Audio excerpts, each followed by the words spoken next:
Recorded in Studio 158, beautiful Huntington, Massachusetts. This is Gateway News Network.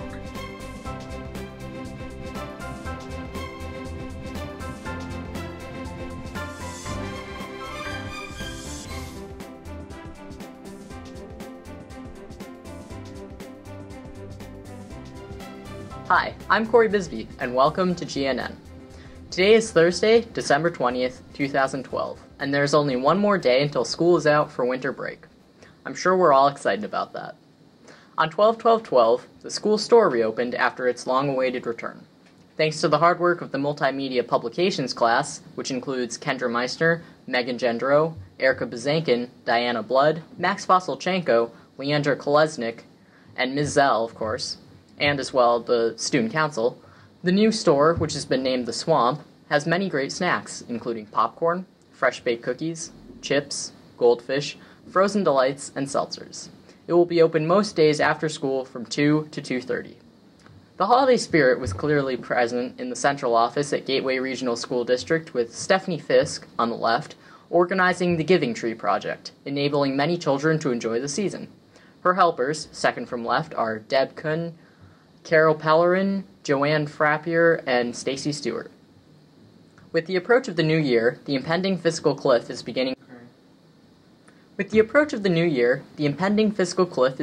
to loom over the nation.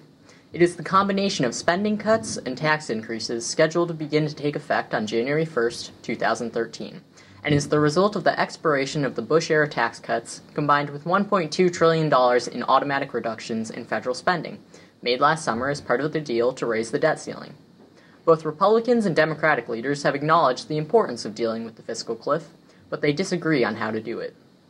Full of confidence after winning re-election by a convincing margin, U.S. President Barack Obama put forward a plan that would raise $1.6 trillion via taxes, in part by letting the Bush-era tax cuts for the top 2% of the wealthiest Americans to expire. Republicans then unveiled a counterproposal, which was a general statement of priorities and lacked some of the specifics necessary for a deal. It raises half as much revenue through tax reform and would also cut a total of $1.2 trillion in spending. But House Speaker and Republican leader John Boehner declines to say how he would make the cuts, or even what would be cut. A new survey shows the president has the public on his side in the negotiations with Republicans over the so-called fiscal cliff. If Washington fails to avert the cliff, triggering a series of spending cuts and tax hikes at the start of 2013, possibly dragging the economy into another recession, relatively few would blame President Obama. Instead, most Americans would blame congressional Republicans, according to a recent Pew Research Center poll. In fact, 33% of Republicans themselves agree that the GOP would be more to blame. While the basis for a deal seems to exist, some lawmakers think the cliff won't be avoided. According to the same poll, Republicans are more pessimistic, with nearly three-quarters of them doubting that a deal will be made. Democrats, on the other hand, are more hopeful, with 55% saying they're optimistic a deal can be reached. In the year 2000, a report was commissioned called Life After Debt. It was written back when the U.S. was running a budget surplus, taking in more than it was spending each year. Economists were projecting that the entire national debt could be paid off by 2012. Now, the possibility of that happening has clearly passed. There are plenty of Treasury bonds around these days, and U.S. debt held by the public is now well over $10 trillion. On Wednesday morning, December 12th, at 9:49 a.m. local time, South Korean defense officials and the Japanese government reported that North Korea's long-range Unha-set rocket carrying the second version of satellite Kwangmyongsong-set had been fired from a launch pad at the Sohae Space Center in Tongcheongri, Chosan County, North Pyeonggong Province, in the country's northwest coast. This has been the second launch under North Korea's new authoritarian dictator, Kim Jong-un, and came just days after North Korea extended the launch window due to technical issues. About 90 seconds after launch, South Korea's Aegis-equipped warship, King Sejong, deployed in the Yellow Sea, detected the rocket, and according to the North American Aerospace Defense Command, or NORAD, a joint organization of the United States and Canada, U.S. missile warning systems detected and tracked the launch of a North Korean missile at 7:49 p.m. Eastern Standard Time. North Korea deployed an object that appeared to achieve orbit after the first and second stages of the rocket dropped into the sea. Though the Unha-set rocket did not carry a warhead, it relied on technology similar to that of a long-range missile, leading Washington, Seoul, and Tokyo to describe the launch as a de facto missile test that violated UN Security Council resolutions, with the Japanese government slamming the launch as being unacceptable. If North Korea did succeed in placing a satellite into orbit, it would mark a significant breakthrough in its decades-long attempt to develop an intercontinental ballistic missile mounted with a nuclear warhead that would be capable of striking the United States. South Korea, a U.S. ally, is also working to successfully launch its own two-stage rocket into space, the Narohana. However, a key difference would be that the South space program is for peaceful purposes. The South Korean government estimates that Pyongyang spent $1.3 billion on its rocket program this year, and according to an official from the Ministry of Unification, this would have been enough to purchase 4.6 million tons of corn. If this had been used for solving the food shortage issue, North Koreans would not have had to worry about food for 4 to 5 years. Instead, North Korea has a habit of engineering crises to leverage aid from the international community in exchange for de-escalation. External aid fills gaps in the domestic economy and satisfies vital needs, such as food and energy, that the regime cannot provide. Now to middle school news with Annie. Hi, I'm Annie Cotto, and welcome to the middle school news section of the broadcast. On January 11, 2013, there is going to be a Winter Wonderland dance. Come to the dance and have a great time. The people who are going to the Winter Wonderland dance should make sure they wear everyday clothes.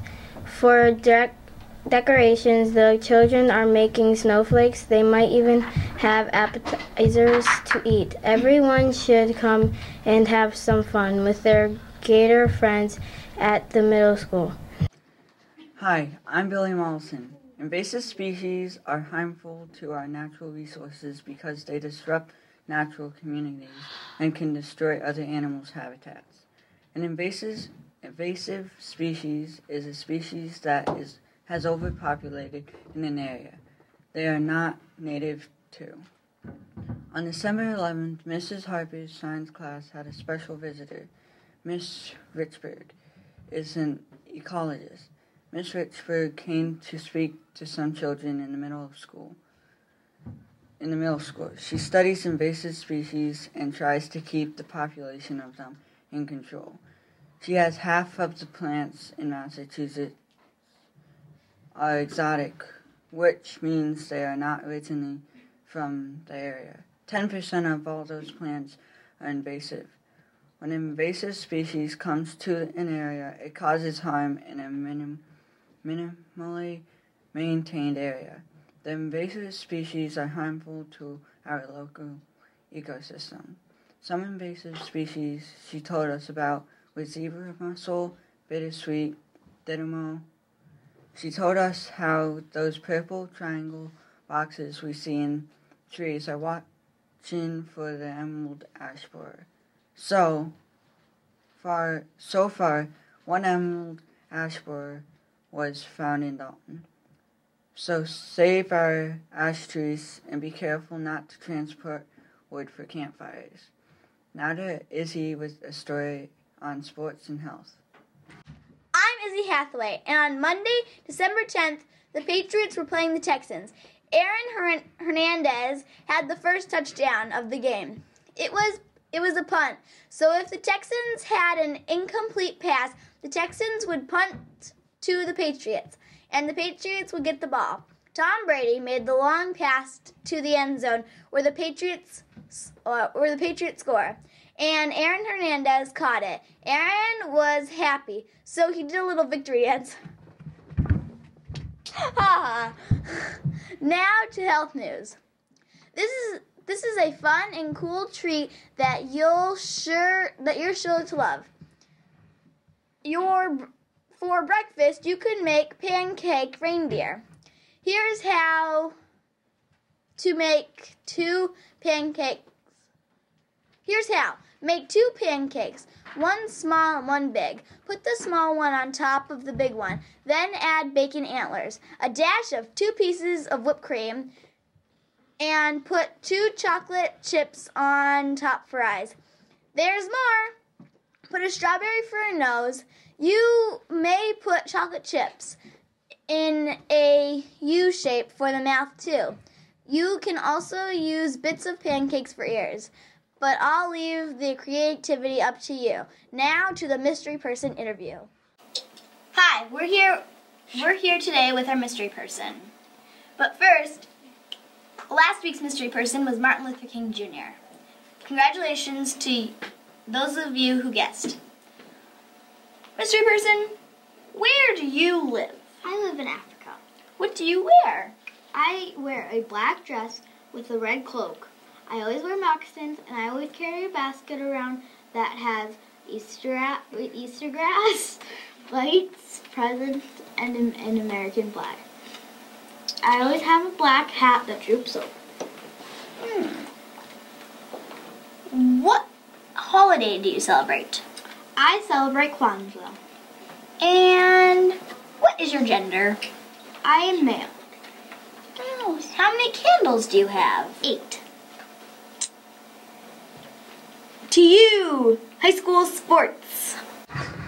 Welcome back to another Gateway Sports broadcast. Basketball and wrestling has started and a lot has happened. The boys varsity basketball team has a record of 0-4. They have played very tough teams and look to rebound the next few games. The boys' next few games feature our rival Hampshire, Granby, and Munson. The next home game will be Thursday, December 20th against Granby at 6:30. The boys' point leaders, according to Mess Live, are Calvin Dowers, 42, Curtis Dowers, 39, and Ryan Fisk, 27. The girls' basketball team is 0-1. They played St. Joseph's. The score was 48-16. They look to find their stride the next few games against Pioneer Valley Christian, St. Mary's, and New Leadership. The next home game will be Friday the 21st. The boys' wrestling team is 1-0 with a 42-30 win over Sabas. Seniors Andrew Goskowitz and Sam Rexer both had pins. Their next meets are against Southwick, Frontier, and Granby. The next home meet is January 2nd versus Granby. Thank you for watching. Tune next broadcast for another sports update. Now here's John with some high school news. Thanks, Jeff in Denver. Now let's see what Mr. Harper's class is up to. Students in Mr. Harper's woodshop class have been working on several projects like birdhouses, stools, and various other things. Everyone was working very hard when GNN came in to film. Students Connor Doyle and Nate Croak and Jean Berlageron gave us the once-in-a-lifetime chance to interview them about what they are making. I'm making a stool out of pine. It's coming along good. You know, Mr. Harper, he helps us out a lot. He's a good teacher. I'm going to tell you one thing about, I'm going to tell you right now, I'm building a birdhouse out of white pine. You know, it's coming out real good. It's a Christmas present for my mother. And well, you see, this is my latest project. Simple pine shape. You know, made out of simple dowels, glue.